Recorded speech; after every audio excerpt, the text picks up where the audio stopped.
මිනිසෙකුට තියුණු වේදනාවක් ඇති වෙන විට කඳුළු පිට වෙනවා. එතකොට ඇයි කිඹුල්ලන්ට කඳුළු පිට වෙන්නේ?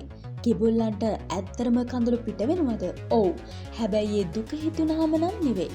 කිඹුලා ගොදුර අල්ලා ගැනීමේදී කිඹුලාගේ ඇසෙන් දියරේම ශ්‍රාවයක් පිට වෙනවා. හරියට ගොදුර අල්ලා ගැනීමේ දුක නිසාවෙන් පිටවන කඳුළු වගේ. මේ හේතුව නිසාවෙන් අවස්ථානුකූලව බොරුවට දුක් වෙන එක ගැන ඉඟිවැකින් පවසන්නේ කිඹුල් කඳුළු හෙලීම යනුවෙනුයි. 16 වන සියවසක දිව යන මෙම ප්‍රසිද්ධ කියමන ඔබත් මමත් මීට පෙර අසා ඇති. එහෙනම් ඇයි ඇත්තටම කිඹුල්ලන්ට කඳුළු පිට වෙන්නේ? මොකක්ද ඒකට හේතුව? අංක 1. කිඹුල්ලන්ගේ ශරීරයේ එල්ලුණු අධික වූ විට ඒවා ඉවත් කිරීමට කඳුළු උපකාරී වෙනවා. අංක 2.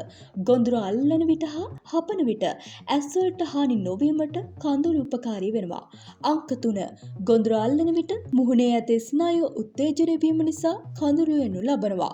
මේ හේතු නිසාවෙන් තමයි කිඹුල්ලන්ට ඇත්තටම කඳුළු වෙන්න හේතුව. තවත් මෙවැනි රසබර කතා දැනගන්න හන්දියේ YouTube channel එක subscribe කරලා bell icon එකත් click කරලාම තියාගන්න.